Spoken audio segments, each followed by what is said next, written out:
Welcome to Beyond the Work, Tales in Multifamily Maintenance. My name is Chris Caramano.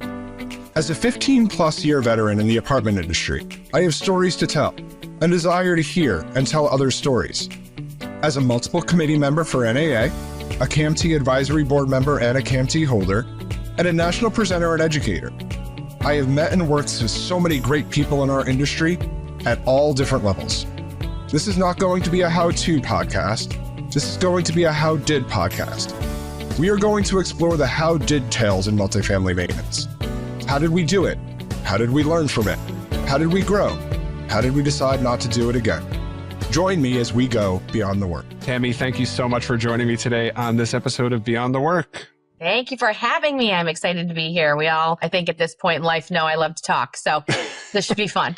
Well, I think this is the perfect venue to talk.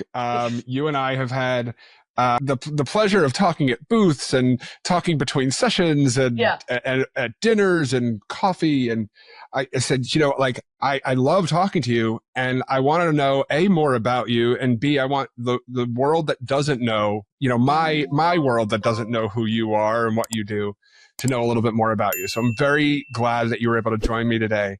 So why don't we start there? Why don't we start with how did you, tell me the story. We all have it. We all have one. What's the story on, how you got into this industry and where you are today? Oh, I joined the band of misfits. This is the story. How'd you join the circus? How'd you decide to join the circus? Absolutely. We all have the story. You're absolutely right. You don't grow up going, hey, I'm going to be a property manager. That's just not how we're trained. But yeah, so I moved from upstate New York, go Bills, in 2003. And we are in Virginia now. And my husband's a teacher. So we went out with a couple of his friends. And this brand new friend of mine looked at me and she said, I really think that you have the personality to be a good leasing agent. And I, first of all, agent was like, I'm close to DC. Is this an FBI thing? Like, what is this? I didn't know what leasing was either. I didn't know. When, very rural upstate New York, we rented a basement, a half a house, it wasn't big apartment communities. I think there was 2 in my hometown and they totaled 40 homes, right? So I didn't really understand any of that.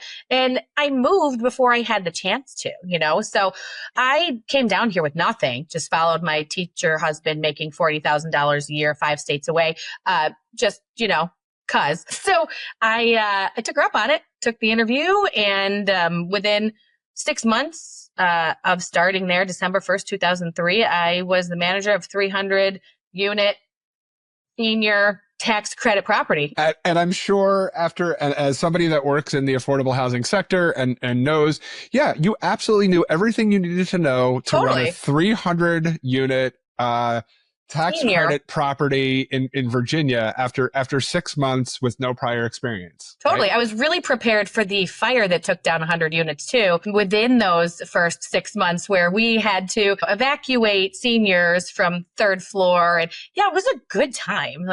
Really, they say drinking from the fire hose. I literally did that without fail. It was super fun. And that's where a lot of my passion though for the industry came from. Is going through that experience. So you started as a property manager and then eventually you moved over to the supplier side. I did. Yeah. So talk to me a little bit about, what was your transition like and what are you currently doing? Yeah. So my first job as a supplier was with Apartment Finder, and I was pretty comfortably running a property in Fredericksburg, Virginia, and got approached by someone who said, hey, I'm exiting this position. You're a Fredericksburg expert. This was back when we had a book, and so it was still. I remember the books. I remember the book was one of my favorite things. And, fun fact, this so appealed to me because I actually have a journalism degree. So I was like, whoa, I can stay in property management and be a publisher? Never in my life. I was so excited. I wrote a letter to my journalism professors who I was still in touch with, telling them that I was now a publisher. That's how excited I was for this opportunity, and So that was my first foray into it. And a couple years later, apartments.com, the takeover happened. And while that's all great and good, it wasn't a fit for me. And I was pretty sure that they weren't going to keep my little 2-person Fredericksburg office, So exit stage left as we do, and back on site to property management, back into affordable. And then COVID. and then COVID, where I was overseeing like 12 sites, running up and down the East Coast of Virginia, staying in hotels, nobody knew if we were safe or not. And at the end of that journey for me, I was so mentally exhausted that, not being able to collect the money, having to go through the government programs, doing this for 12 affordable sites where, my heart was with the people, with the owners, with everything. I couldn't make anything right. I actually exited property management and I took a job as an assistant for a big dental company. And I managed this man's travel and everything that he did for like 3 months. And I was back and then, and enter ALN, you always say it's kind of a black hole, property management. I've in 25 years of doing this, I've known one person to leave successfully and not come back. One, like not a thing. You always get reeled back in. And actually the opportunity with ALN had kind of already began when I left. That break was good for me. And it actually gave me a little bit more perspective on why I love this industry so much. So you and I have had a conversation about going even further back. And, you work at ALN and you deal with data a lot. That is your bread and butter. You connect owners and operators with the information that they need to make good decisions. We can talk about that, but you had some good sports analogies at a conversation that we were having, and you have a real passion about numbers. And I want to tie your background in sports with your love of numbers, because I think it's something that audience could get some really cool takeaways out of. Yeah, I know I did when we were talking about it. It's quite an interesting story. And it's happened to me twice, right? In my youth with sports, and then again in property management, and the tie-in is there. I promise, stay with me. But I was gymnast. I had a Romanian coach. I traveled, like it was big time when I was between the ages of 4 when I started tumbling and about 14, almost 15 when I stopped. And it's a weird system, gymnastics. And this is all reflective, right? We give people 10 points. You're given those points. You start your routine. You start your at a 10. You're starting your job at a 10, right? Because a gymnast, that's their job. Yep. For that time period, right? Yeah. And then what do we do, right? We peck and we peck and we peck and we go, well, that toe wasn't quite on the beam, or, she was a little crooked on that handstand. We're taking a point. And that is just so destructive when you really think about it, right? So I got to a point where I was exhausted with that. And so I explored other sports. And first one that I went to was softball, and I loved it. And all of a sudden I had this weird realization at 15, 16 years old where there's a whole category for errors here. They expect this, right? They're expecting you to make mistakes in softball and baseball. And, I love sports. I've always loved sports. I still love sports. I've got 8 TVs on one wall so I can watch all the NFL games. Like, their statistics have always been important. And the fact that there is an entire category in certain sports for errors, and yet these baseball players, how much money do they make? How often are they rewarded for that, right? And whereas in gymnastics, we're just pecking away at people. And that's why there's not many elite gymnasts. Well, I want to expand on that analogy a little bit, because I think it's really interesting that as an industry, for the most part, we are, I want to say we're a solo sport, especially in the maintenance world. Yeah, there's a, team is important. We're all part of a larger team, but we look at it more of as at times an individual game. And whether that's you're a leasing professional, how many leases did you get? How many did you renew? Like, yeah, great. The team numbers are great, but how did I do, right? On the maintenance side, how many work orders did you do? How complicated were they? How quickly did you do them all, right? Did you have any callbacks? Was it done first the right time? Yeah, absolutely. Did you get good reviews? You know, so there's all of these things that we're looking at. But at the end of the day, we look at the score and say, we treat them a lot more like gymnasts. Like, hey, you started with, 10 work orders, but you only got 2 done. What happened to the other 8? Right. As opposed to singing the success of getting those 2 done. Right. They might have been 2 very complicated work orders. Yeah. You're not diving into it when you're looking at just numbers, right? And so absolutely data is important. Numbers are important, but there's something in there that you have to take the time to really kind of weed through to get to what the golden nugget is in there, kind of further expanding on the roles that you're talking about. It's a soapbox of mine, if you've ever heard me speak or been to one of my sessions, where we are just infamous in our industry for just placing people because we have an open spot and we just panic, right? We have an opening. Oh no, what do we do? Well, maybe we suck it up for a little while, but generally speaking, what we do is we just push someone up the God-given property management ladder, which as we know, like promoting a leasing consultant at a 300 unit LIHTC property with 6 months of experience. Yes, exactly. But it happens all the time. And this is the best way to explain this. Your bright, bubbly leasing agent is not necessarily going to be your greatest assistant manager. They are very different roles. But what do? We don't talk to them about, hey, what do you see yourself doing? Remember, we all fell off the boat into property management. We don't have the degree in this. We don't know what exactly our passions are when we're just starting out. There's so much you can do in this industry. And we're coming around to the idea of talking to people about that finally, 25 years after I started. But we're still kind of behind the times, and we're taking these bright, shiny people and we're pecking at them like they had a 10 and now they're at 8.5. Because we put them in the wrong seat. It wasn't their fault. We did that to them because we had a need to fill a seat.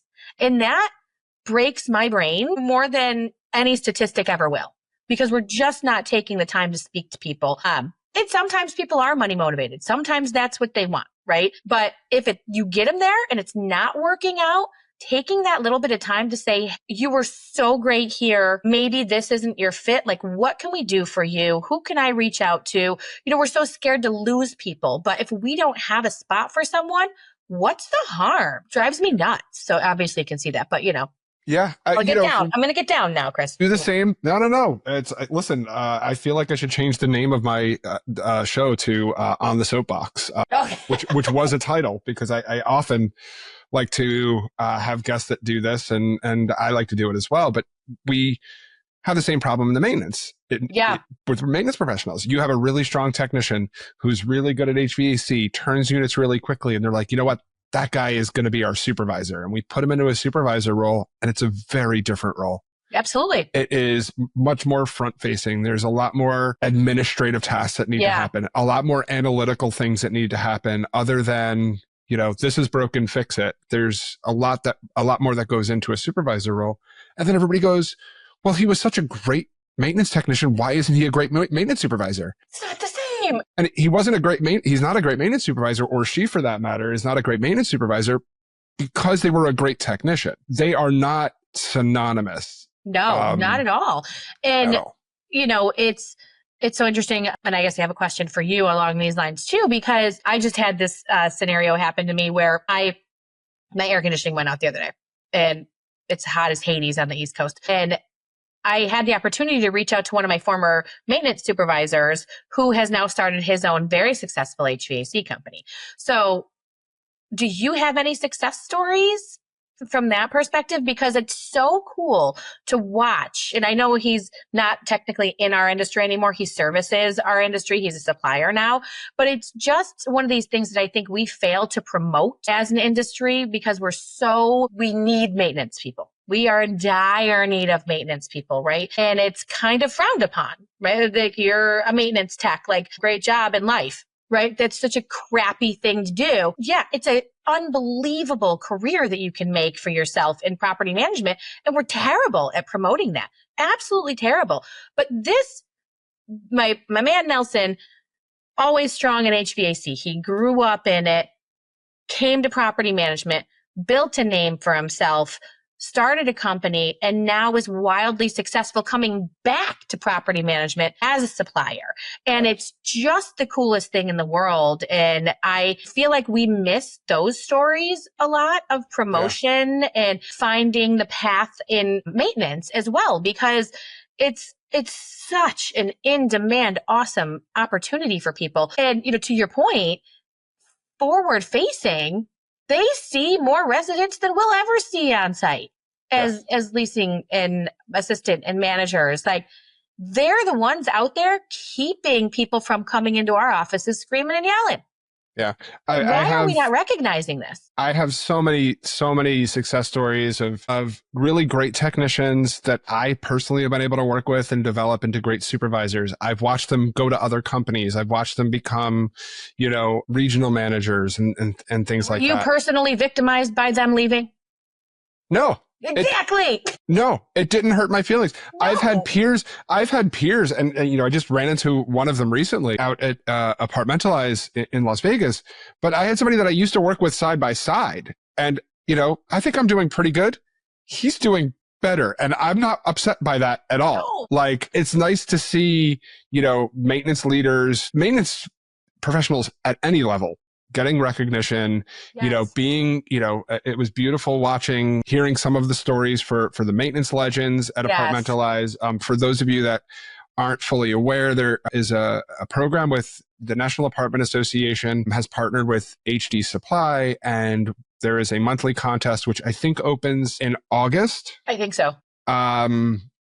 So in just one short month, the next season, the third season of Maintenance Legends is going to open. But we're spotlighting these maintenance professionals all across our industry. And, it's just great to read their stories. I always go in every single month and I vote. I go and I read all the nominees and see some of these great things. So it's nice that we're doing that. But I've had just last year, I had a new general contractor that one of my regionals brought in. And he brought him to the office. He goes, "Oh, Chris, I want you to meet Omar." And Omar walks in the room and he looks at me and he goes, "Hey, boss." And I go, "Omar."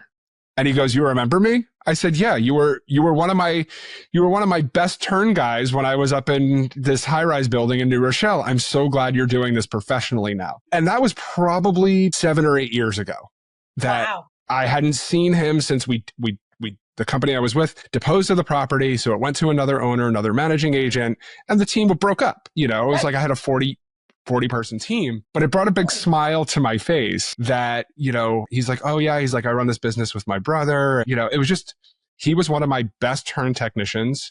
And now it's literally what he's doing professionally. Yeah. We're just now as a supplier. At the association levels, really reaching out to high schools and, the specialty colleges and things of that nature to promote property management as a career.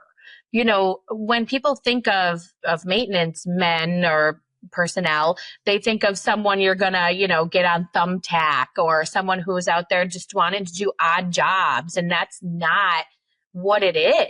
And we're once again terrible at promoting ourselves as a career-driven industry.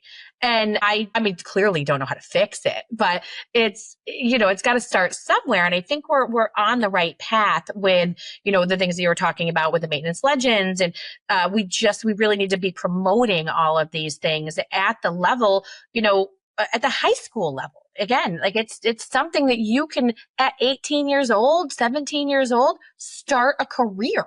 Yeah. I mean, think about that. I have friends that are firemen and that are policemen and that are maintenance professionals, both inside and outside this industry. And my daughter's about to go to college. So, I'm hearing that, my son or daughter is not interested in going into, going to college, or, they're not interested in going to a 4-year institution. I said, "Well, what are they planning on doing?" They're like, "We don't know yet." And I said, "Well, you know what? Do you know what I do?" And that's my favorite, is that, like, you have all these friends, these coworkers, you have it with your, I'm sure with your family members as well, that you'll be at a sporting event and, you'll hear something like that and you'll be like, oh, wait, well, let me tell you about my industry. Let me tell you what, that all day, a third of Americans live in a rented, apartment. Right? That live in some kind of rental situation, and who is maintaining that? Property managers. They think that you're just flipping a check through the slot and that's it, so we are responsible for multi-million-dollar assets on an everyday basis. And it's wild to think that you can just start.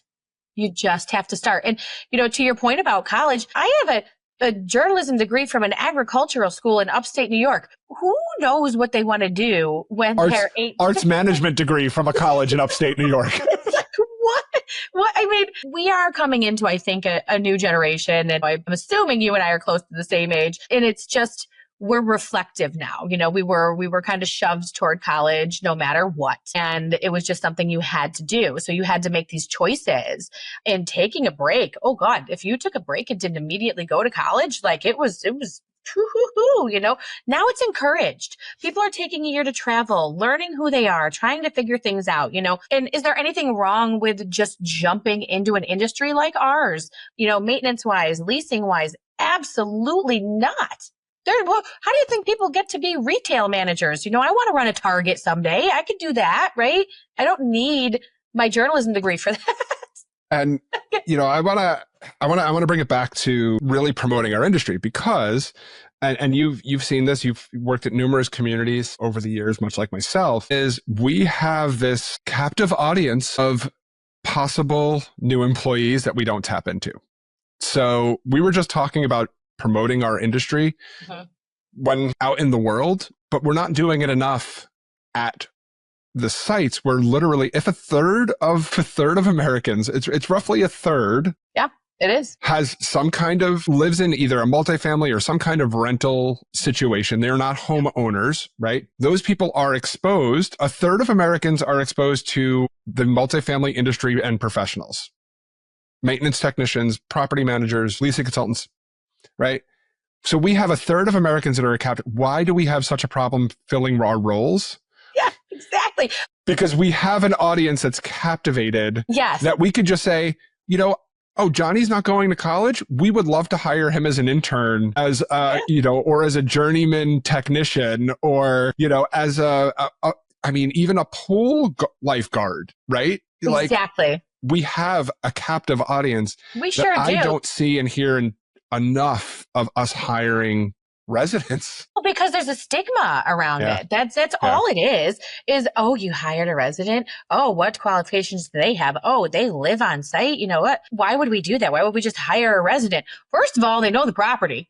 So, right.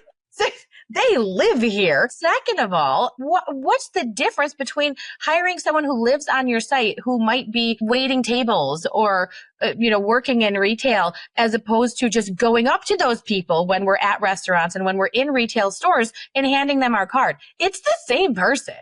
And one of my best regional maintenance managers, his head's going to be a little bit big when he hears this.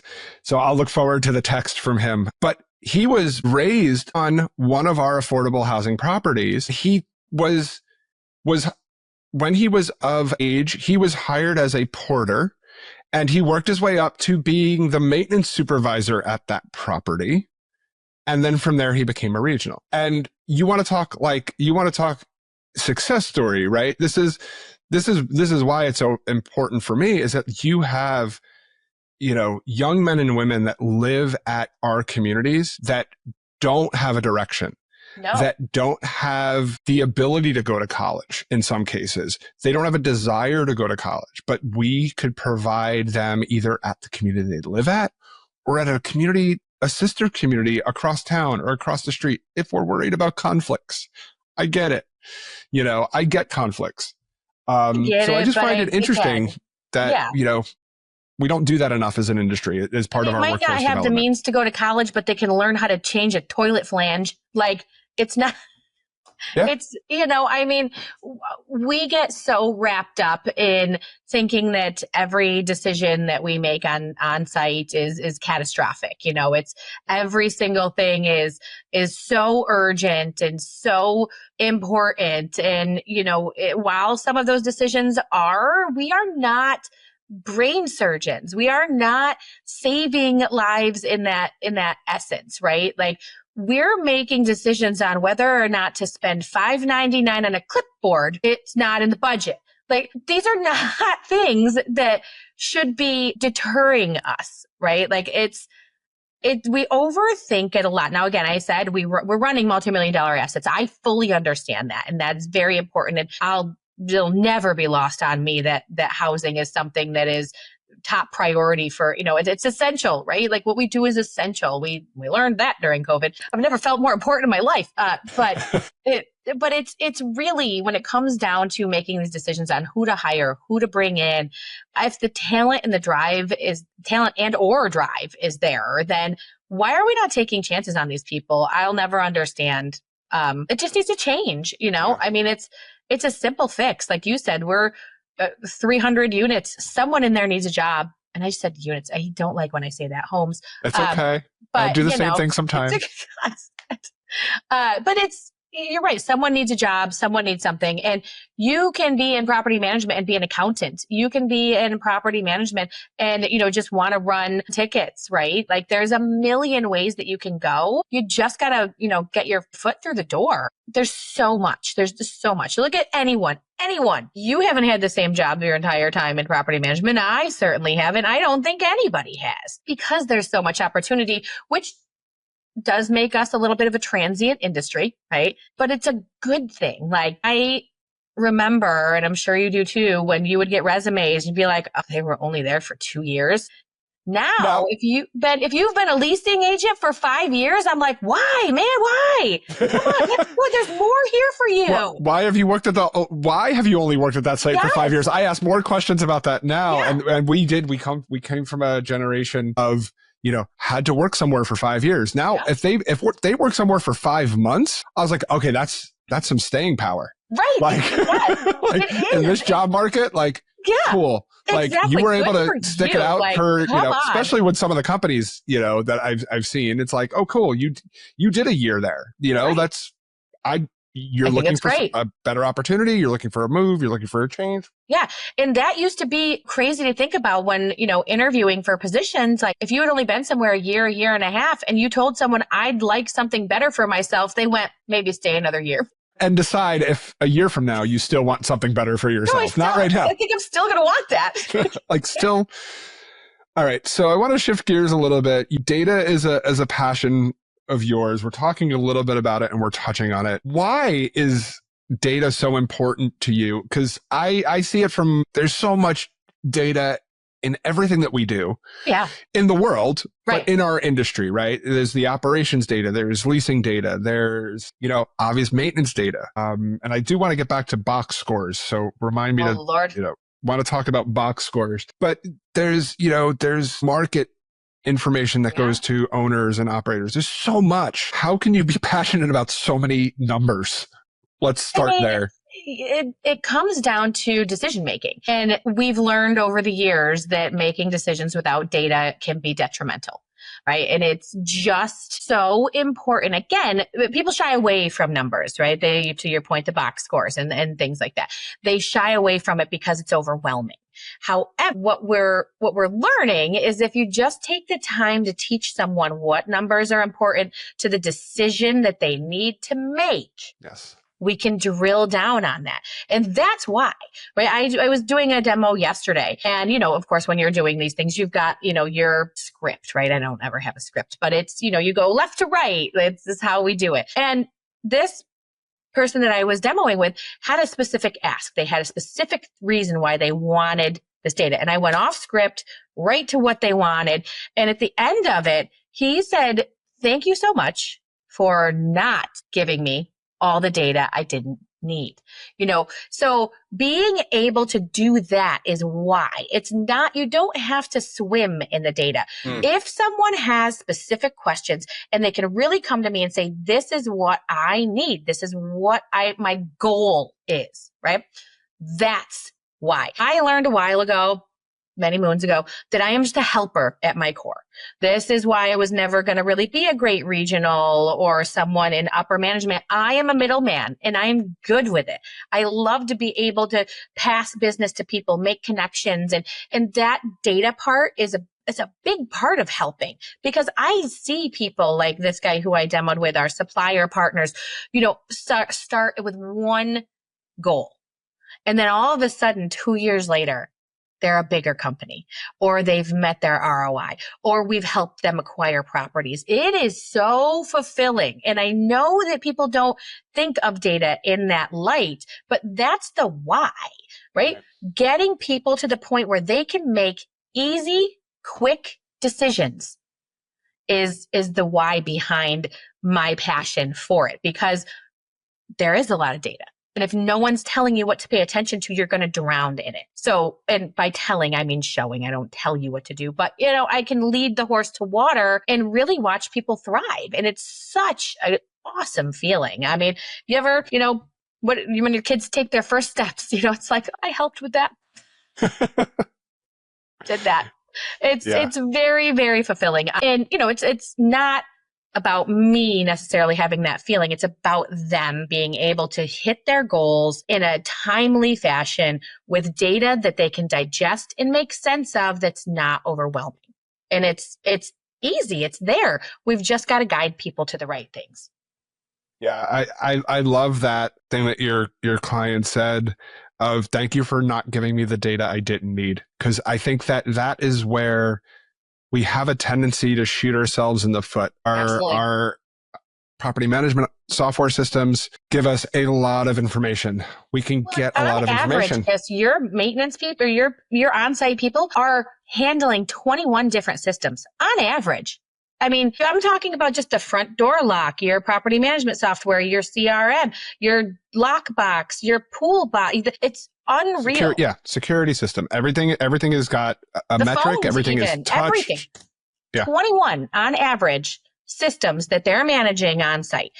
Insane. I mean, I remember feeling overwhelmed because, I didn't know what I was doing, but, feeling overwhelmed. I had paper leases. We went, F5 when we started, and, having to have that and a fax machine and making outbound calls and, before the technology. So being on site now, the overwhelm is real. Yeah. That's one of the nice things about prop tech and the rise of AI and prop tech in our industry, is that it's been able to tie some of these disparate systems together. Yeah. Absolutely. And I want to make the shout out that, the bots are not coming for your jobs. I mean, they're there, but think of how much time they can give you back to actually do what your job is, which is to take care of your residents and make sure that they have a safe living environment. It's just going to help. We got so deep in stuff, and now AI is here, and it's something that's going to help us weed through all these things and make sure that you have the time to do your job, make the money, succeed in what you want to do, and come out on top. You're going to get your 10 back. Yeah. I do want to go back to your softball box scores for a second, because I think when it comes to maintenance metrics, a lot of times we look at it from the gymnast perspective, where all we're talking about is the deductions. The best part about a baseball or a softball box score is that it has the number of runs, the number of hits, the number of RBIs, the number of errors. It gives you a nice picture of what happened in a game, right? And what we need to do as an industry is decide what are the numbers for a specific company, a specific site. And it is not 50. It is not 100 numbers. Yeah. Pick 4, 5, 6 that tell a story. Yes. Not just how many hits did the team get or how many runs did the team get, right? Having errors or runs batted in on there or at bats. Those are important things that you can see. We had 100 tickets. We only completed 60, but we were able to contact the other 40 to let them know we would be there tomorrow, right? That tells a story. And it's not like, oh, well, all they did was 60. They didn't do all 100 work orders this week or this month. But it will tell a story. Same thing with vacant units. Well, how quickly did you turn the unit? Cool. Vacant unit turnover times, extremely important. But if you're just looking how long it takes to, on average, to turn over a unit, you're missing a lot of variables on how long were they in that unit? What needed to be done in that unit? And these are metrics that easily are tracked with all of our PMS systems. Absolutely. So I think that once you determine what the numbers are, make sure that they tell a story, because there's nothing, a number is just a number until it can be put into context and it can have a story behind it. And if you're only showing one or two numbers, you're only telling part of the story. You're not telling the full story of what a team or a technician or a site is actually, or even for that matter, I'm a director, a region is doing in comparison to other markets. You don't know until you don't know what you know until you know. And if this comes down to asking the questions and reframing those numbers into that story. And so we're looking at the numbers. Okay. We see them. They don't look like what we want them to look like. We have to dig into the why. And that comes down to simple questions, right? Was the carpet delivered on time? Was there, a discrepancy in the paint color? Was, there's a million things it could be, you went back and you fixed something and then guess what? There was the dishwasher got installed and they didn't put the hose on right and there was a flood. Like there's so many things that could be going on behind the scenes to make those numbers not as solid as we would like them to be. But, the fluidity of it is something that you have to ask the questions to get to the why, because you're never going to have the same turn twice. It's just, sure, you want that time tightened down because you don't want the vacancy loss. We understand all that. We do, right? Are we bringing our maintenance team in on that? Are you having the conversations with them? Do they actually understand the numbers behind it too? Because that might change things for them if they understand, hey, every day, every hour, this is how much we're losing. This is how it affects, my team. We weren't having those conversations a real long time ago. I know that. Yeah. And I think we're still kind of coming around to it, but we're expecting things from maintenance professionals who don't know how to read the budget because they've never been taught. They don't know how to do the math to get to the vacancy loss. So we're expecting them to do these things without understanding why it matters. And so again, asking the questions, training the people, that's where this is all going to come together. And if you don't, if you don't understand the why and they don't understand the why, then you're stuck in that box score. You're not going to get the story. And I think that is super, super important for everyone to understand that it's easy. You can't just blame a person, right? Oh, your turn didn't. Sorry, buddy. Yeah. You're just early in my career, we were using a PMS software that was rolling the move out date back. So when a resident moved out, it would move them out at like 12:01 on that date. So it looked like, but they might not have turned in keys until 5 p.m. Right. So it looked like it took me one more day to turn, but I didn't have possession of the apartment. Right. But I was able to look at that and go, wait, you moved them out on the 1st, but I can't turn the apartment on the 1st because I can't start my turn until the 2nd. But your system makes it look like that it was in my possession on the 1st. It wasn't for all intents and purposes. They turned in their keys at 5 p.m. We were closed for the day. And that's what usually happens, right? While their move out date is that date, you don't get possession until the next day. Correct. But, so we were able to make some adjustments to the PMS system and honestly our internal metrics to make it fair, to level the playing field and say, oh, okay, Chris and his team are actually turning units in 5 days and not 6, right? Because that's a computer error. Oh, absolutely. Well, and 6 is never 6. 6 is 8, when you count for the, so. Yeah, well, don't even get me started on weekends. and the fact that it's 2025 and most of our PMS systems can't tell the difference between a Saturday and Sunday and a Monday through Friday. We will leave that for a future conversation. You got that. No. I refuse. We are sending people to Mars, but PMS systems cannot delineate Saturday and Sundays. No, can't make it happen. Between Monday and Friday. Oh God, that's funny. And I think I just got the clip. So I'll leave that. There you go. There we go. As we wind down, I want you to briefly talk about, I saw that you're doing Multifamily Insiders coming up. So tell me about that. When is it? Tell the audience, when is it? What's the date? How can they find it? What are you talking about? Yeah. So they can hear a little bit more from Tammy. It's going to be on decision making. So it's an interesting role in here. My partner, Danja, and I have worked really hard on this presentation to try and help you on site make better decisions. And by better, we mean more informed, more box scory, less decisions, so that you can really learn how to take the fear out of it. That's really the point. It is going to be July 9th, and you can find it on Multifamily Insiders. You may have it in your email. You can find it on my socials, on LinkedIn, and Danja Putnam as well. And that's Donje Putnam. She's got a unique name and a unique personality. We love her. So that's how you can find that. And thank you for allowing me to plug that. And do you got anything coming up? Where can we find you, Chris?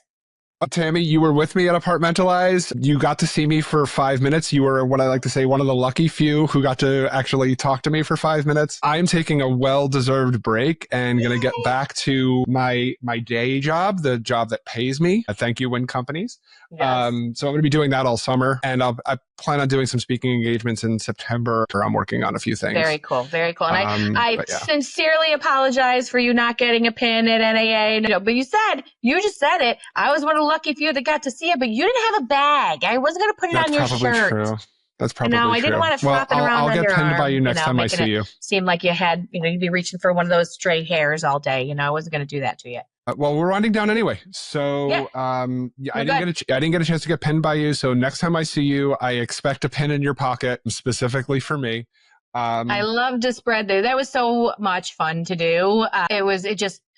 I think it really brightened a lot of people's days. And, sometimes you go through Apartmentalize and people look like zombies. So, that was really where the inspiration, and my daughter's soccer team, they do the clothespins with the nice sayings. And I just thought, how cool would it be to just brighten people's day? It's going to be 110 degrees.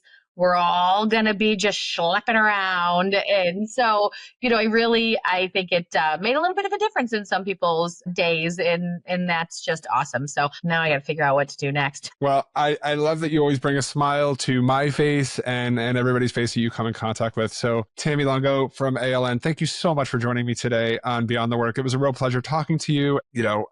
For my listeners out there, check out Tammy's socials on LinkedIn and follow her, and check out her Multifamily Insiders presentation on July 9th. And again, thank you so much for being with me today. Thanks for having me. I appreciate it, Chris. Have a good rest of your weekend. And for everybody else, I hope that you are off to a great start for the summer. Please like, subscribe, share. I want to hear your maintenance stories. I want to hear from your maintenance technicians that have busted their butts. I want to hear from your maintenance supervisors that have saved your assets. And I think it's really important that we are continuing to tell these tales and stories from all sides of our industry, both from professionals and working in the field to suppliers. So join me and my guest next time on Beyond the Work. I think you also just made a t-shirt. Protect your asses.